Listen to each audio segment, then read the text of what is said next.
Okay, well, that was like the voice of God or the voice of Catherine, either way. So my name is Elan Harper. I lead the Canadian Tax Department for Anderson, and I am here in lieu of Krista Rabadou, who was unfortunately unable to join us. So I'll be, a pale imitation, but hopefully we'll do okay. So I just wanted to welcome you quickly to Wealth and Wisdom After Hours. And as you know, our program features inspirational leaders from our great city. So our topic for the discussion today is, what are you going to do about it? So this traces back to a conversation between someone that probably all of you in the room know or know of, Jim Gray, and his wife, Josie, in the 60s. And he was telling her, they were in the car, they were driving, he was telling her about this fantastic oil show that he had been to in the United States. And he was saying, Calgary needs something like that. And she replied, okay, well, what are you going to do about it? And that has, shaped a lifetime of service, I think, both for Jim and for many other inspirational leaders in our city. So, what he did about it became the very successful Canadian Petroleum Exposition that was staged as part of the 1966 Calgary Stampede, as well as I said, many, many other community leadership events. So Jim, he articulates and he lives the belief that each of us has the responsibility and the obligation to commit personally in both large and small ways to engage and to do something about it, to contribute to the community that we are all part of. And in particular, as Calgary rapidly grows towards becoming a city of 2 million people, to how do we assimilate new Calgarians and how do we share that spirit, and to personally think about what are we going to do about it. So that's the topic for our discussion today. I am honored to introduce our extremely inspirational panel members today. And I was saying to them, they're going to have to forgive me because, to be honest, if I read through their full CVs, we would be here for a full hour just doing that. These two gentlemen are so accomplished and so inspirational. So just very quickly, I'd like to welcome Michael Colborne. He recently retired as chairman and CEO of the Pacific Western Group of Companies, largest privately owned passenger transportation company in North America. We've heard already a few jokes about not missing the bus. I like it. Over a career of over 35 years, he helped transform the company from a regional bus operator into a national provider, serving nearly 50 communities across 4 provinces and the Yukon. The company was known for their workforce that was just renowned for their professionalism, their technical expertise, and dedication to safety and to customer service. Beyond his corporate achievements, Michael has served on several professional boards and earned recognition for his leadership. He's been a member of the Rotary Club for over 33 years, currently chairs Rotary Employment Partnership Steering Committee. He's named Inspiring Albertan by CTV, received the Paul Harris Fellowship for advancing employment opportunities for individuals with developmental disabilities. He's an active member of his community, sits on too many boards and committees to mention all of them. He's also past chairman of both the Spruce Meadows Leg Up Foundation and the Arnica Foundation. Really, I think Michael, he's best described by his commitment to and how he really exemplifies the Rotary principle of service above self. So.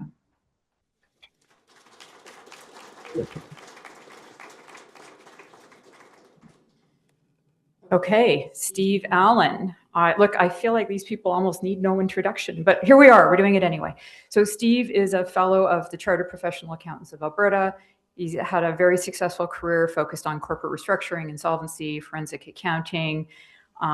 He sits on the boards of several private companies. He's still actively working to shape the Green Line to the benefit of the city.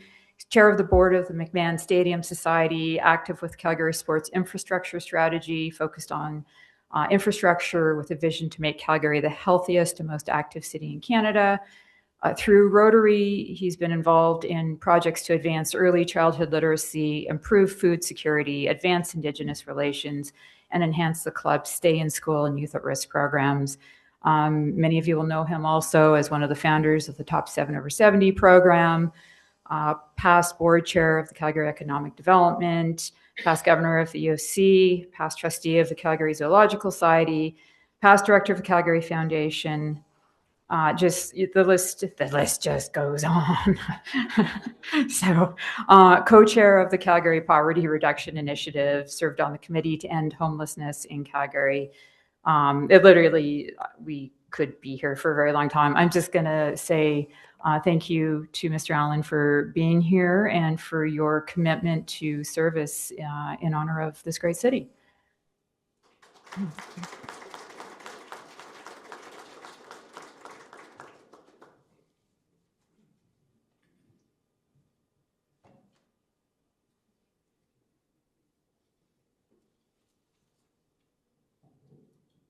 Okay, now there's that awkward moment. Is this thing on? No, just kidding. Okay, so to kick it off here with our panel discussion, the theme of the discussion is, what are you going to do about it? So I guess I'd open with the question to both of you, and maybe to you first, Michael. In your experience, what stops people from taking action, and what helps move people from intention to involvement?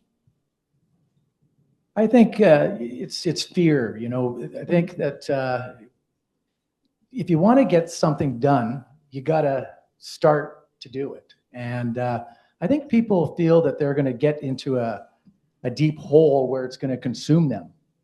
And in fact, in my career, many of the things that I did was on the corner of my desk.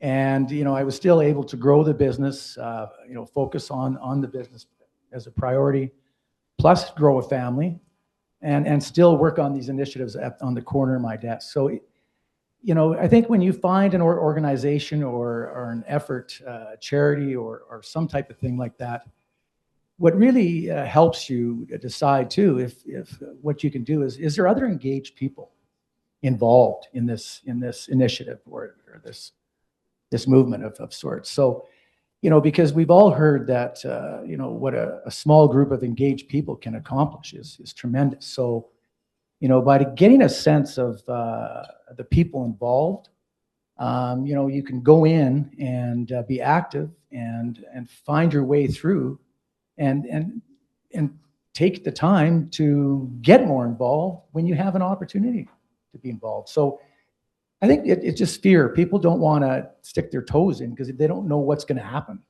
So I don't know if that's the way I feel about it. So, yeah, no, I think that's a great comment. One of our organizers today, Catherine Brownlee, is always inspirational to me. She gets up early in the morning to take food to the homeless people in her neighborhood, right? It's not formal, but boy, does it make a difference. So I love that. But Steve, how about for you? I think Mike's got it right. I think it is fear, and in many cases, it's I don't have time. I don't think I have time. I got a family, I got work. But like Mike, I had a really busy practice and managed to do stuff. You find the time, you find the energy, and I think the other part of the fear is, I don't know that I have the skills to do that, but you do. Everybody has the ability to do stuff, and I agree. It's a question of who you're involved with. Like one of the things we may talk about further too is how a group of which Mike commented on, how a group of engaged citizens can make things happen. And I spend quite a bit of time with Jim Gray, but one of the other things he says, that is the only way we can get things done, is if a group of citizens will take action and do it. Otherwise, we're leaving it to politicians who don't, in many cases, have the skills or the knowledge or the background to get stuff done. So, I think it is so important to get engaged. But I think fear is it. And, just get started.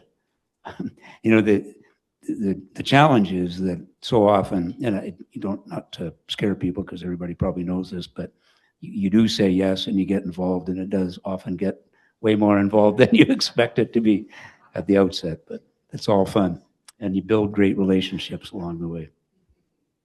That's for sure. No, those are great comments. So both of you saw needs in the community and decided to not just talk about them, but to actually to do something. So what was it? What was the impetus that pushed you from just talking about it into action? Michael? Sure. Well, one organization that I've been involved in for 25 years, and I will be receiving their top honor on July 2nd, is Careers the Next Generation. Now, that organization is sole focus. It's a private-public nonprofit partnership that is their sole focus is getting youth involved in the trades. And in my business, you know, we saw the lack of young people wanting to be mechanics or be parts, you know, certified parts people, or to be in the body shop. And these are all trades that have apprenticeships, that have certifications. So as a company, we got actively involved in the late 90s. My company, we transported 15,000 people a day to work in the oil sands. And it was the CEO, actually, Eric Newell of Syncrude, that rallied our company and all the suppliers in the Fort McMurray region, and basically said that, you know, if you guys don't help us, you know, we're not going to have to be able to build out the oil sands. And this was in the 90s. So I got actively involved in that organization in the late 97, 98. And our company, in every one of our maintenance facilities in Alberta, we had youth, and I'm talking grade 10, 11, or 12, gaining hours, accountable hours, working after school in our shops with our maintenance personnel. And sure, they might just start, you know, sweeping the floor at the time, but you know, they slowly get an interest in what it's like to work in a maintenance garage and whatever. So, you know, this was something that I saw that it was such an important thing. And, you know, I go ahead and say that I blame the parents for not wanting their kids to get their hands dirty and go into trades.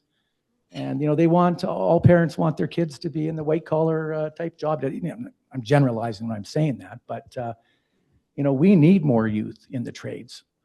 So I served on the board for 10 years. I got timed out. They have a 10-year program there. But presently, I'm the chair of the board alumni. So, I mean, the organization has been so successful in attracting just leaders in industry throughout Alberta. And Alberta is the leader in Canada in generating people in the apprentices and journeyman people in trades, you know, on a per capita basis in Canada. So this organization has just been tremendously successful. So, you know, this is just something that I saw that eventually helped my business. I mean, I can give you an example. One of the young gentlemen that was in grade 10 started out in one of our shops in Fort McMurray, ended up being our director of maintenance for our whole company. So, you know, it's amazing. You can, you know, if you have an opportunity to see this over a lifetime, which I've been fortunate to experience, it's very rewarding to see the opportunities that exist in the trades. And this is something I saw, and I just kept pushing with it and being active in it, and I'm still involved in it. So it's been a lot of fun. That's fantastic. And I love that. One of the things that I'm really tracking right now is I think there is certainly a perceived and I think an actual lack of opportunity for young people right now. And, you know, we have 13.4% youth unemployment currently. I saw stats that ATB put out recently basically saying the number of folks, you know, sort of 35 and under that are still living with their parents, which, you know, mixed feelings about that, but is double what it was 30 years ago. Like I think there's a crisis, and I think the trades are just such an area of great opportunity. So I love that. Steve, did you want to tell us what was the moment that made you jump in? Well, I can blame Jim Gray for a couple of them. So Jim, I think I was chair of Calgary Economic Development, and Jim was on an advisory committee, and he kept telling me that a good friend of his, Paul Gianellia, who's built the Confederation Bridge, was really concerned about the Green Line, and that tunneling under downtown Calgary was going to be a disaster. It was risky and it was going to be expensive. So I took Jim to visit Jeff Fielding, who was the city manager at the time. And anyway, that's almost 10 years ago. And I actually had a meeting today, Jim wasn't there, with Minister Dreeshen's chief of staff, his deputy minister, and a couple other guys from his office, and Dan McLean and Sonia Sharp was part of the meeting.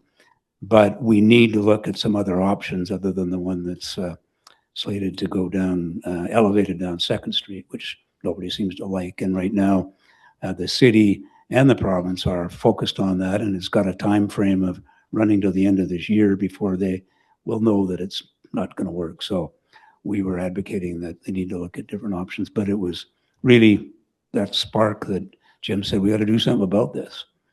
And the other one that Jim was involved in is he said, I have this idea, there's people that are honored for top 20 under 20 and top 40 under 40, but nobody recognizes the contributions of seniors over 70.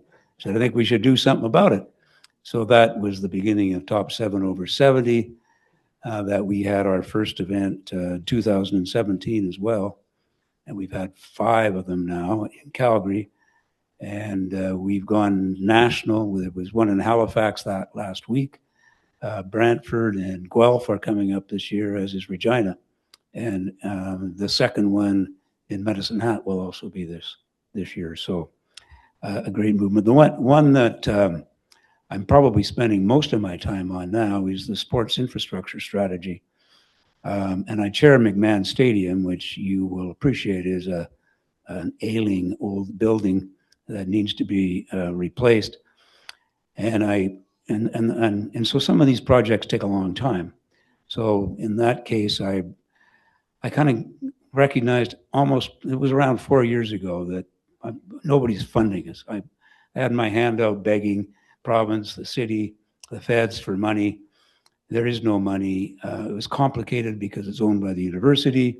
And the university doesn't have any money for it. Nobody wants to put money into a university asset. I observed that we have the Olympic Oval that's in terrible shape that nobody will fund. We have a field house that's not funded.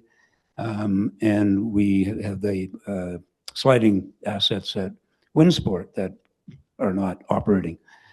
And the challenge is we've all been siloed. We've all been going at this one-offs, knocking on the same doors, asking the same questions. Nobody has got money for you. So I said, we really need a strategy. And I thought, and seeing how people complain about the event center and the cost of it, and complain about some of these professional and high-performance sports assets, we really need to get people focused on health and wellness, and that these assets are part of our infrastructure, from community sports assets on up to professional and high-performance sports assets, to inspire kids, to get them involved, kids all across the city. And Calgary ought to be the healthiest, most active city in Canada. So we're engaging the province, and it's I had an encouraging conversation with the city today. Joseph Scow at the province is kind of a champion. So we're working on it and we're hoping to make some progress, but we've got to replace that stadium. Yeah, no, great comments. I was at a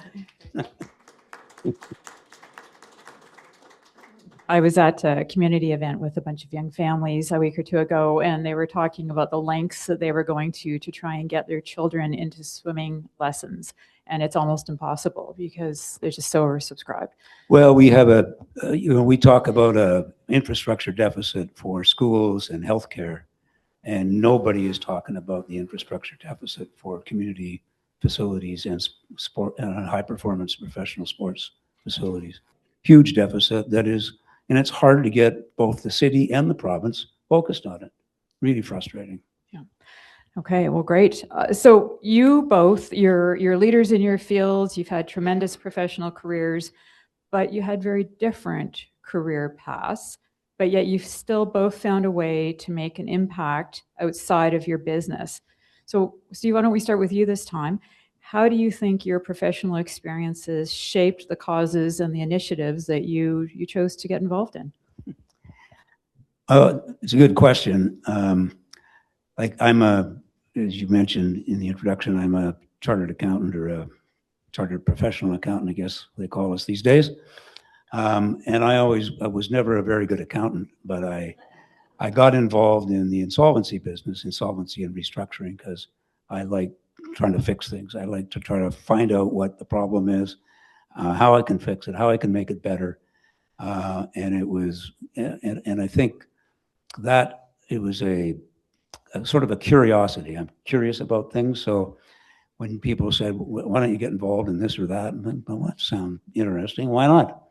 And so it was that, the curiosity plus, I guess, how can I make things better? How can I focus on it? How can we improve it and get a benefit for everybody? What are you going to do about it? What are you going to do about it? That's right. Michael, how about you? Yes, well, interesting enough that in our business, it was a very capital intensive business where the focus was on the growing your business every year. So you're gaining more assets. You're focused on our fleet buses that we were running, like for Red Arrow, are $1 million and each. And so as the leader of the business and growing the business, you tend to get a narrow focus on capital, assets, acquisitions, and this type of thing. And once we really took a look back and thought, well, are we on the right focus here? Because really, any business and all businesses, the most important asset that you've got is your people. So, we kind of reflected as a management team and said, how can we become more people focused and basically develop a slogan and actions that people are our most important asset that we have. And what do we have to do as an organization to show our people that we actually believe in this and that we walk the talk? And so we started, listening better, doing more surveys of are they happy in their job, what they're doing, what can we do to assist to make, to execute our services better. So, as an organization, we became way more focused on the individual and their engagement, because if you have engaged employees, you're going to have a competitive advantage as an organization. Absolutely. So, through that process in my career, it became more of an individual focus on people. And so when Rotary had a program in Edmonton called the Rotary Employment Partnership for Persons with Intellectual Disabilities, and I heard the stat that 80% of people with intellectual disabilities do not have a job in Alberta. 80%. It actually shocked me, and that they had no reason to get out of bed in the morning, to go somewhere. So that was back in 2012, and I chaired and became involved with Rotary's initiative. We basically brought the district that they were doing at Edmonton, Rotary, into Calgary here. And since then, and also with Catherine's help over the years, we've placed over 200 individuals with intellectual disabilities who are now have a reason to get out of bed in the morning. And, it's just been such a rewarding experience to be able to help, those individuals. And, it wasn't easy. I mean, we would celebrate. It was always one job at a time. And it was, Rotary's job was to open the doors to potential employers. And we had a partner that was Inclusion Alberta, which was a nonprofit here in Alberta. So they were our partners. And they provided the individuals that we tried to place with businesses throughout the Calgary region. So I think that's how, from my business perspective of being capital focused and growth focused, to becoming more individual focused, and then seeing how, you know, individuals in our community, people with intellectual disabilities, how they are so disadvantaged. It became something that is really for me to focus on. And again, this was something that I kind of did on the corner of my desk that now I can do right in the middle of my desk because I'm retired. So it's, you know, we all have different times in our life where we can do more or less, and it's kind of fun navigating that situation. But like Steve says, sometimes we end up with, oh my God, we've taken on too much. But you know, that's the fun thing about life. So I don't believe that either of you are ever really going to retire. So look, so many of the initiatives that you've mentioned that you're involved in, so literacy, youth development, wellness, employment, community sports, ultimately they're about creating opportunity. So why do you think investing in opportunity is so important for the long-term health of the community? Do you want to go first, Michael? sure. Well, I mean, I think it goes back down to, you know, if you don't do something and start something or be involved in something, nothing gets done. And so, you know, you have to kind of look around the room and say, well, if no one else is going to stand up, someone's got to stand up and like, as Jim Gray calls it, you know, what are you going to do about it? So and our community, we have so many needs. You know, there's so many opportunities to volunteer and to do good in the community. I mean, I know for a fact that the Boys and Girls Club has, I think, 250 positions right today for mentors of youth. So they're looking for 250 adults to mentor potential leaders in our community. And, you know, these youth, you know, there's many reasons why they could be, you know, in this position, but, you know, and I know from the leader of that organization that those positions are not being filled. So, I mean, we all have a part to play, and I always felt that as a business leader, you know, we have a responsibility, and we do have an opportunity because we are in charge of our time, so to speak. But to put the time into you know, initiatives and things that we care about. So, you know, I think just, you know, I always I felt a responsibility to our community. And it's just, you can do just by mentoring somebody, a youth, and helping them out. You just don't know the payback that you will get personally by seeing their success in the future too. I mean, there's a lot of interesting turns that can happen with something like that. So it's, I just think that there's so much out there to do that people don't realize that, how many volunteer opportunities that do exist right now. Look, I think that's fantastic. You guys got that? Boys and Girls Club. Did you write that down? No. Look, I think many of us can look back at our lives and there was a coach or a teacher or, you know, somebody who took that role of mentoring, and what a difference that can make for a young person. So I think that's a great example. Steve, how about you?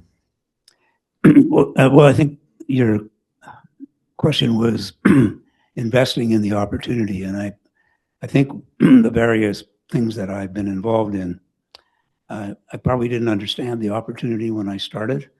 Somebody says, will you get involved? And, you know, sure.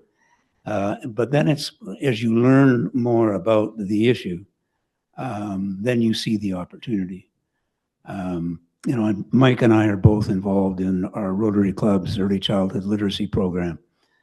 And we are often chiding Stacy Penny and others who run this, that who sort of say every child should have a book.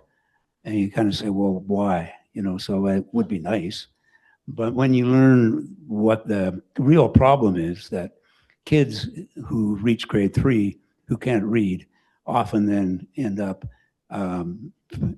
with feeling anxious, depressed because they can't keep up with their peers in school. They get bullied because they're dumb or whatever, which they aren't.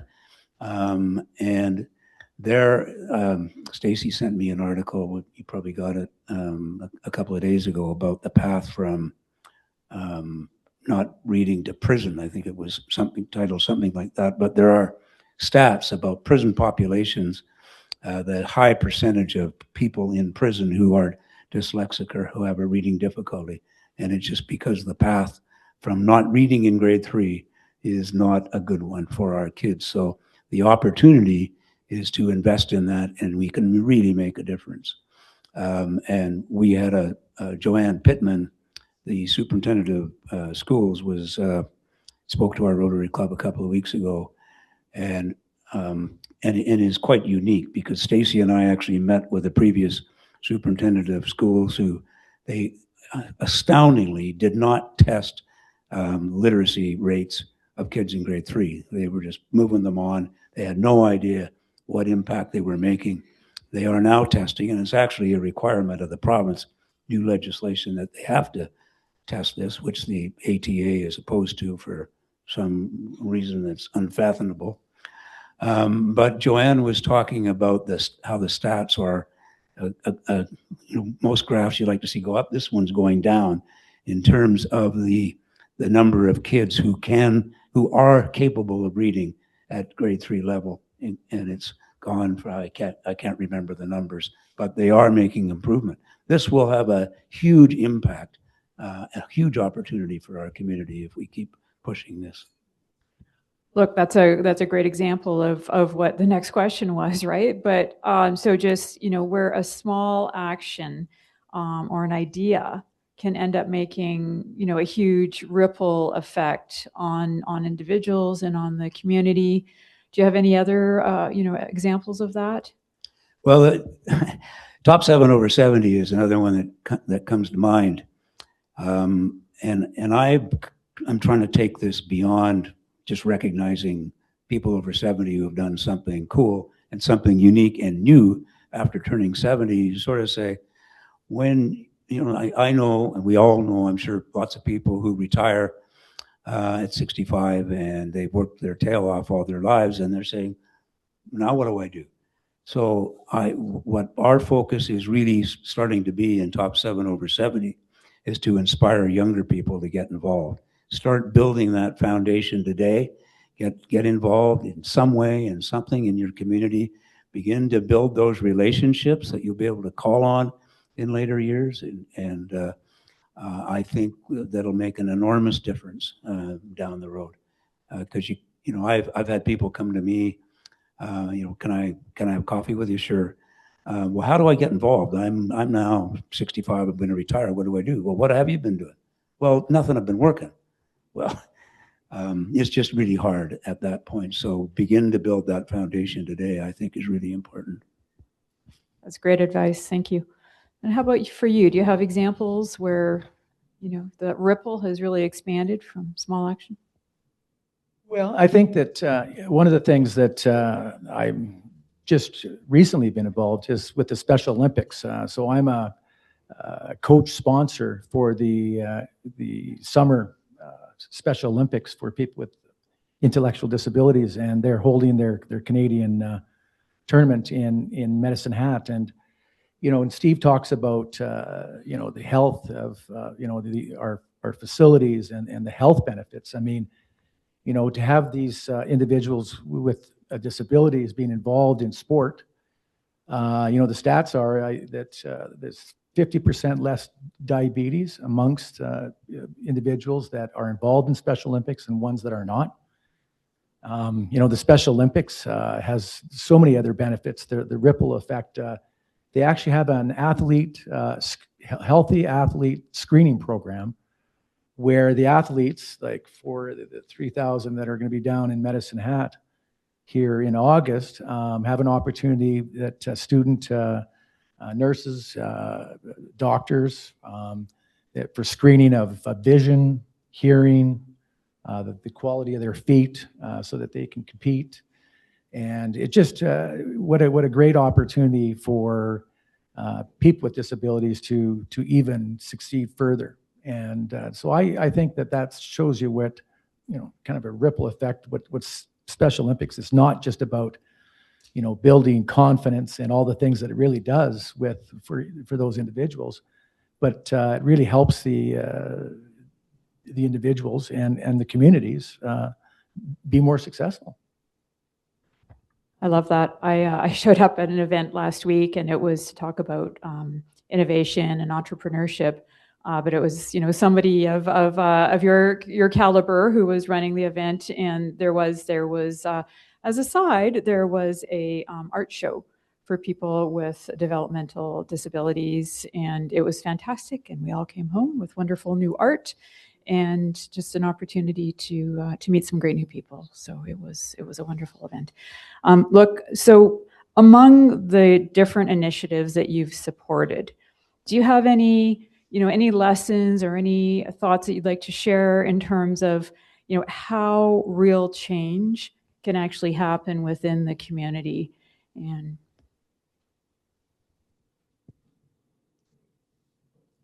well, I think we kind of touched on what I hope will be change that will lead to change, like the top 7 over 70 movement, and it is a movement, I believe, will lead to greater change and more people involved and more people being productive in their senior years. The sport initiative, community sport, the need for sport and physical activity in all communities for all kids will lead to better health outcomes. I mean, in meetings I've had with the province, trying to convince them that they need to take the sport, which sits with tourism, and move it over to health. They could use a minister of wellness. They will drive down healthcare costs. And they admit, the ministers will admit, we think in 4-year cycles, we don't think beyond that, but maybe you should start. And that will happen if people push them to do it. And there's all sorts of research that supports that. So those things will have an enormous impact on the community. The early childhood literacy, if we continue to, I think that one of the next steps in early childhood literacy is how do we help those kids who can't, despite all the support that they might have had by age 3, how do we help them? Because there are tools that they can use that will help them. And how do we move beyond that? These things will have I think, a huge impact. Yeah, Steve, I think we should bring up also our Stay in School program that we run through Rotary, and we've been at that for 35 to 40 years.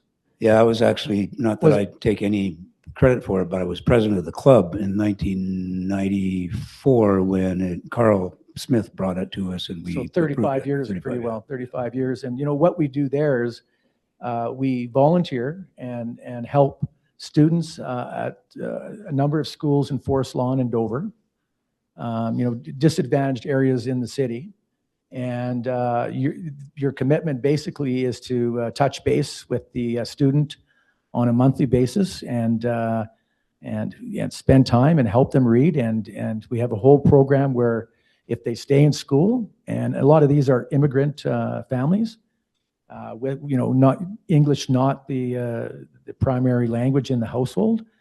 And this is another reason why this early childhood literacy is so important, because if we just look around the city of Calgary, look how our city's changed, and the face of our city has just changed so much. So we have an obligation here. Yeah, and you've mentioned it a couple of times, the importance of mentoring, and Catherine was very involved in that, and we started the Tom Jackson program for Indigenous kids, which has morphed into support for Urban Society of Aboriginal Youth that Rotary has made a $35,000 per year commitment to for 5 years, I think, which is helping a bunch of Indigenous kids in East Calgary high schools.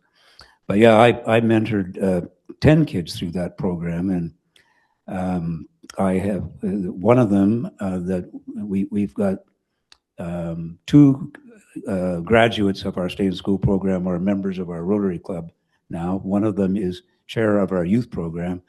The other lady, Helen Dang Vu, was a girl I mentored, has just joined Rotary a few months ago. It's made a difference to them. You never know what impact you have. You have a meeting with a kid, and it's sort of, yeah, how's school going? Well, okay. you never really know what kind of impact you're having, but it makes a difference. Those are great examples. So you folks are so talented and well known. How do you pick? How do you decide, this opportunity is worthy of my time and effort and this one is not? Well, again, I think to some extent it's curiosity. Somebody asks you to do something, you say, well, that sounds really interesting. You get started and see where it leads. And like I said to Catherine, I say yes too often, like I said yes to this today. But yeah, it's just, and some things, that I'm just not interested in. But I say yes more often than I say no, unfortunately. So says my wife, you do too much, but. And I think that, yeah, I mean, I think what my approach, normally what I say is not yes, but let's have coffee and talk about it. And let's meet some of the people that are involved in the organization. Let's talk about some of the needs that you might have and where I can help, my skills can assist. But it goes back down to, if I find some great engaged people on the other side that are asking me to come in, that is a big push for me to get in there then, because those people will it becomes a lot of fun then, because they're all engaged and everybody carries the workload on their shoulders, right? It's a shared program, not just one person doing it all. So that's what we've seen over the years at Rotary. I mean, we've got a lot of engaged members that have done a lot, and especially Steve. I don't know how he does it. So. Well, we're glad that you both do and that you both say yes often, including for today. So look, for the folks that have joined us here this evening, do you have advice or suggestions of practical ways that they can begin to the extent that they might, many of them are already doing it, but begin to make a difference without feeling like you're going to be too stretched or is going to be too big of a draw on your resources? Do you have any, first toe in the water type suggestions? I just think it's important to get engaged. I can't remember. I was thinking about this the other day. I remember when I was a little kid in Sunday school, and I can't sing, but I came home from Sunday school and told my mom I joined the choir. She said, "You did what?" But when I was in my early working years, and I was in practice, and somebody asked me to get involved in for the Calgary Elbow Conservatives or something. So I said, why not? So I began to get involved and build relationships, and you begin to network, and you never know where it's going to lead. But I have so many friends that sit around after a golf game or sit around the bar and bitch and complain about politics or life in general or whatever, but they don't do anything. And so it's just a call to action. Just get engaged. We put way too much trust in our elected representatives who aren't necessarily all that capable or don't have that much time. And the way to really make a difference, I think we can't emphasize that enough, and we both touched on it without even sort of rehearsing this, about the importance of public engagement and a group of engaged people making a difference.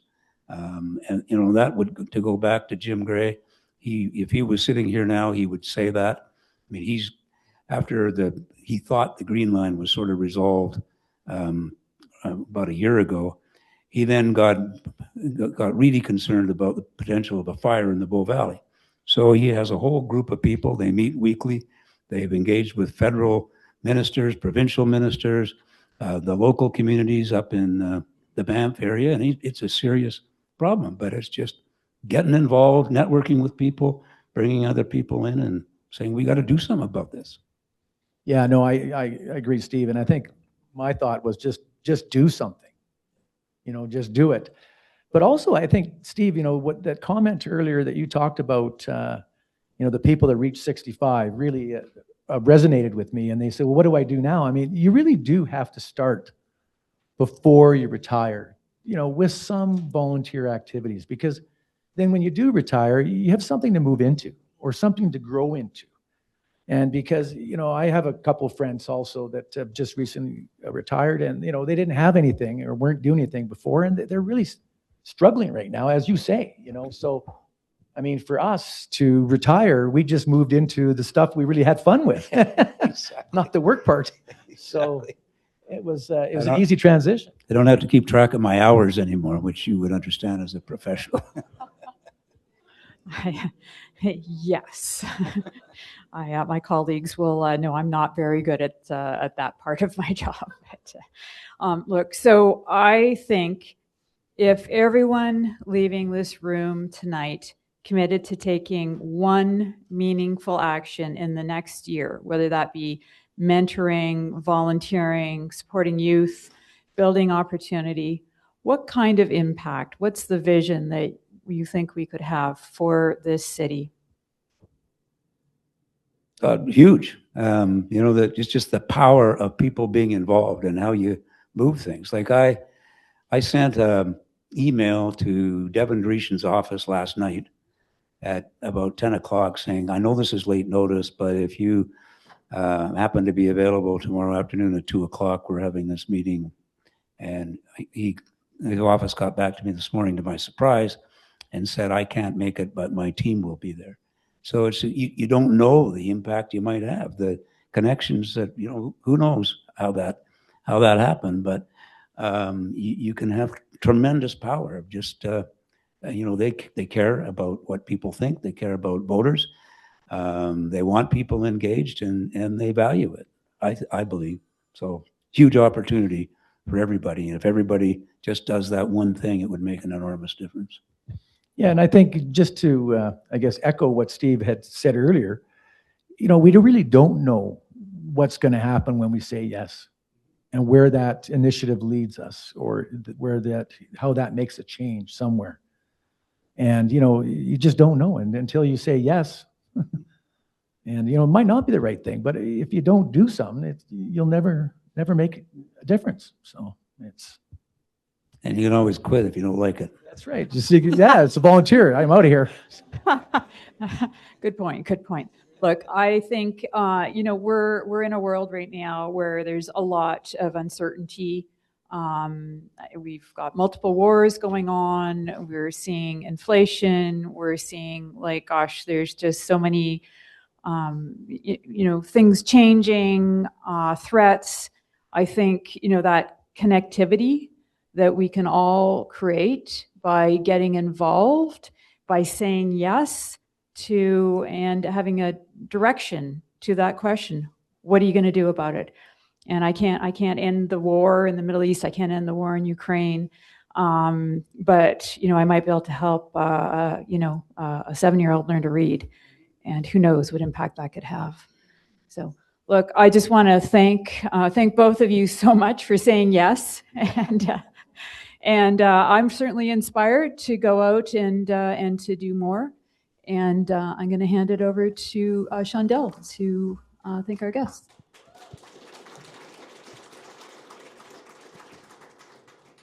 Thanks, Elan.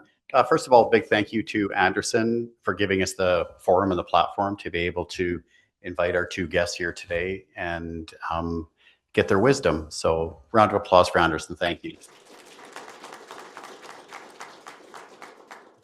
I'm just going to take a couple of minutes. I know Steve and Mike, I think, very well, and I can't tell you how much I look up to them. These are people who, I see lots of young people in the room today. When they were your age, they were doing something about it. When they saw a problem, they did something about it. Sometimes it didn't work out. Sometimes they fell flat in their face, but they didn't stop doing it. So when we talk about wealth and wisdom, what we heard today wasn't about financial wealth, it was about spiritual wealth.